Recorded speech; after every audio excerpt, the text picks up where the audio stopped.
One of the youngest people in the United States of America to be tried for murder, he was 11 when the shooting took place, and 13 at the time of conviction. Abraham was found guilty of shooting and killing Ronnie Green Jr. of his hometown of Pontiac, Michigan on October 27, 1997. He was released from a juvenile detention facility on January 18, 2007, age 20. As of June 2007, Abraham was set to begin classes at Wayne State University, where his goal is to become a gym teacher.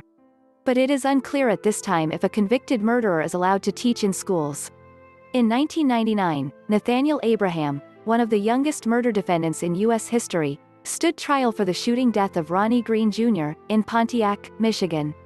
The events giving rise to Abraham's murder trial took place on October 27, 1997. On that day, 11-year-old Abraham, whose defense attorney would later argue to have the mental capacity of a 6-year-old, shot and killed Green with a .22 caliber rifle. Under 5 feet tall and just 65 pounds at the time he shot 18-year-old Green, Abraham was charged under a controversial Michigan law that allowed juveniles accused of violent crimes to be tried and sentenced as adults. In 1997, the Michigan legislature adopted the controversial law used in the Abraham case known as the Juvenile Waiver Law. The law lowered the age at which juveniles could be automatically tried as adults and created a new process in which juveniles of any age could be charged, tried, and sentenced as adults within the juvenile court system. Such a law was a departure from traditional juvenile law, which typically permitted judges to use their discretion in weighing certain criteria in order to determine if a juvenile should be tried as an adult. Such criteria included the nature of the offender's action, psychiatric evaluations, and previous criminal history. Thus, the juvenile waiver law appeared to be a departure from the concepts of rehabilitation and prevention that became the benchmark of juvenile justice in America when the first juvenile court was established over 100 years ago. After a trial jury found Abraham to be guilty of second-degree murder, sentencing judge Eugene Arthur Moore had 3 options under which to sentence him as provided in the Michigan juvenile waiver law. The first option allowed Judge Moore to sentence Abraham only as an adult. The second option allowed for Judge Moore to sentence him as a juvenile, and the third option allowed Judge Moore to give him a blended sentence, in both the juvenile and adult criminal systems. In reviewing the relevant factors to fashion an appropriate sentence under the statute, Judge Moore found that the option that best met the needs of Abraham and the public was a sentence within the juvenile system only. More specifically, Judge Moore imposed a sentence that placed Abraham in a juvenile facility, subject to continued supervision within the court, until he reached the age of 21, at which time the court would lose jurisdiction. Nathaniel Abraham's case is best known for bringing about heated debate concerning the nationwide trend of retreating into the last century when children accused of a crime were treated the same as adults. This trend took place against the backdrop of public outrage caused by extensive media coverage of increasingly violent crimes committed by children. Although youth crimes as a whole had been declining since 1995, many states, such as Michigan, adopted the "get tough" approach to juvenile justice in light of the growing number of violent crimes committed by minors. In the Abraham case, however, the judge ultimately determined that Abraham, as well as society, would benefit most from the juvenile undergoing a treatment program involving individual and group therapy which included positive role models and positive rewards for proper behavior. Abraham, who was 11 when he shot and killed 18-year-old Ronnie Green in Pontiac, plans to re-enroll in classes at Delta College, where the state also will foot the tuition bill for the next 4 years. Oakland County prosecutors are furious that Abraham, a felon released Thursday, is being given free services through a foster care demonstration project. The pilot program is designed to help Wayne County foster care children who are phased out of the system at age 18 but still need the support of the state.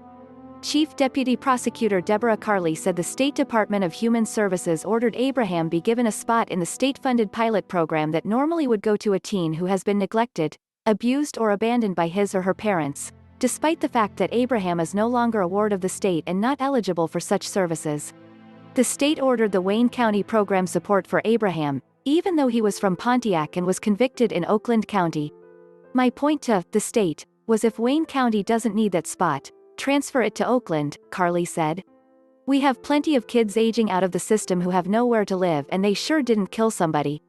Under the program, Abraham will be eligible for 2 years of free rent, full college tuition paid by Michigan Rehabilitation Services through age 25 and food stamps, which he has applied for. He must live in Michigan and attend college in the state to remain eligible in the program. Maureen Sorbet, spokeswoman for Human Services, said the state so far has only provided Abraham with a security deposit and first month's rent as part of an emergency services program. Carly said based on meetings she had last week with Abraham's attorneys and state workers on his case, there is no question that Abraham has been given a 2-year commitment by the state for services, plus the 4 years of free tuition. Abraham, who arrived at Oakland Circuit Court on Thursday wearing a black fur coat, ivory fedora hat and ivory and hot pink pinstriped suit with matching pink tie and shoes, left through a back door of the courthouse. Daniel Bagdade, Abraham's attorney, said his client paid for the clothes through money he had saved from jobs while in rehabilitation. Bagdade said he is happy that Abraham will receive further assistance. Abraham, whose mother still lives in Pontiac, will begin a full-time job today as a maintenance worker at a manufacturing facility in Bay City. The hardest part for Nate is ahead of him, Bagdade said. It's going to be extremely difficult for Nate to be released and live independently. People think the easy part is him being released. But really the hard part is just beginning, what he has to do now. On Thursday, an Oakland County judge released Abraham from juvenile detention. Abraham's case captured national attention in 1997 when, at age 11, he shot and killed Green with a stolen .22 caliber rifle. Abraham was charged with first-degree murder under a Get Tough Michigan law that allows prosecutors to charge juveniles of any age with serious felonies. The law gave judges the option to sentence juveniles to adult prison time or keep them in juvenile detention until age 21. After a jury convicted Abraham of second-degree murder, Judge Eugene Arthur Moore rejected any adult punishment and sentenced the young killer to 8 years of juvenile detention with a mandated release at age 21. During those years, Abraham earned his GED and began college classes but continued to struggle with anger management and bucking authority figures. He got into a few fights at Maxie Boys Training Center and he stole cleaning supplies for his girlfriend at a halfway house, according to Moore, but none of the incidents resulted in further charges. On Thursday, Moore encouraged Abraham to give thanks to those who have invested years in his rehabilitation and to the Green family by succeeding in life. Nathaniel, you can succeed. You have the guts, the training, the ability, and you can make it, Moore told him Thursday. But only you can decide what direction you will go. Make the best of it, Abraham, an aspiring rapper, thanked the judge for having faith in him despite naysayers who said he would never succeed in life. I owe a debt to everybody involved in this case, Abraham told Moore in court. I'd like to thank you for taking that chance and believing in me. You saw something in me before a lot of people did. I'm going to make the best of it. Nicole Edwards, Ronnie Green's sister, said whatever progress Abraham has made won't bring her brother back. All we have is a cemetery plot to go to, she said. She does not feel Abraham is remorseful or has truly been rehabilitated. One of my biggest fears is that he will get out and cause someone else grief, she said. Michelle Peoples-Dudley, Abraham's older sister, talked to her brother last week and asked him what he planned to do on his birthday. He told me, I'm not going to do anything. I'm free. I'm just going to relax. I don't have to worry about anyone saying, it's time to wake up, on my birthday. I get to do what I want and I'm just going to relax. Nathaniel Abraham lost his freedom as a child and gained it as a man. But those surrounding him in court on Thursday said he should take his first unsupervised steps in nearly a decade with great care and caring people. A judge released Abraham from all state supervision, more than 9 years after the then 11-year-old used a rifle to shoot and kill a man outside a Pontiac convenience store. The 20-year-old man who stood before Oakland County Probate Judge Eugene Moore for his final status hearing on Thursday bore little resemblance to the scared boy whose feet couldn't touch the ground while he sat at the defense table during his 1999 murder trial. Abraham, a foot taller and 100 pounds heavier than he was at the time of his arrest, has been living in a halfway house in Bay City, 70 miles north of his family in Pontiac. It was in Pontiac that he was convicted of second-degree murder in the 1997 death of 18-year-old Ronnie Lee Green. Though convicted as an adult, Abraham was sentenced as a juvenile by Moore. Abraham was the first young person charged with murder to be prosecuted under a 1997 Michigan law that allowed adult prosecutions of children of any age in a serious felony case. Moore gave a lengthy speech in court Thursday, chronicling Abraham's progress. Highlights included obtaining a high school diploma in 2005 after being 3 to 4 grade levels behind and a growing sense of responsibility for himself and empathy for others.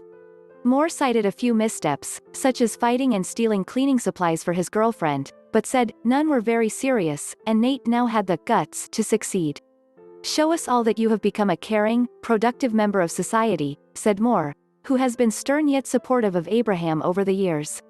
"I know you can do it. Do it." Abraham turns 21 on Friday and was expected to be released at that time, but Moore signed the release order Thursday. With that, Abraham was a free man, walking out the door in a pinstripe suit and a fedora. It was a stark contrast from when police arrested the then 6th grader at his school, his face painted for Halloween.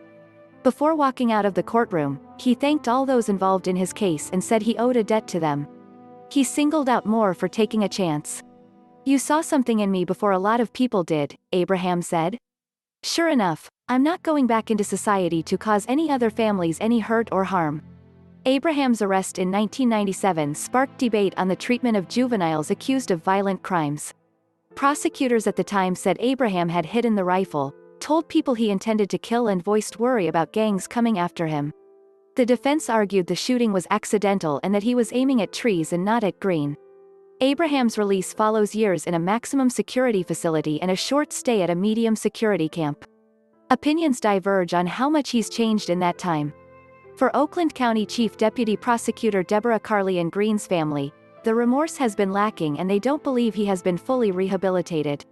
The offenses might be viewed as minor to others, but Carley said it's only been during the past few months that he stole the supplies from the halfway house and on another occasion left without telling anyone. "There are so many problems," she said. "This is not success." Robin Adams, Green's mother, said she doesn't think Abraham is ready for release, and would prefer that he have an electronic tether on his leg for law enforcement to keep track of him. Still, she hopes he has great deal of private supervision and support. "I think he should have people write with him," she said. "The main thing is that he get on with his life, and give himself over to the Lord." Baghdad and Abraham's mother, Gloria Abraham Holland, see a man who has earned a second chance, though they, too, know it will require the help of others. During his years of lockup, social workers and prosecutors expressed concerns about Abraham's temper. He has been punished for mouthing off and threatening one of his counselors after being fouled during a basketball game, and has taken anger management training. But on Thursday, those who worked with Abraham during his time in state custody said he had worked hard at controlling his anger and expressed hope that he would make a success of his future. "I know he can do it with the help of the Lord and the support of his family," said Abraham Holland, who added that the family was to gather Friday to celebrate her son's birthday. "He's come a long way and we're proud of him. We're standing by him." Baghdad, who has represented Abraham since his arrest, said his client has an apartment in Bay City, where he plans to work in maintenance for a manufacturing company and attend classes at Delta College. He would also like to parlay 8 years' worth of lyrics and poetry into a music career. Even with the help of others, Baghdad said there is no reason that Abraham can't responsibly exercise his independence. "He's going back to his own apartment," said Baghdad, with a look of relief after a decade of defending Abraham. "He's going to sleep in his own bed and watch what he wants to watch, without anyone telling him what to do."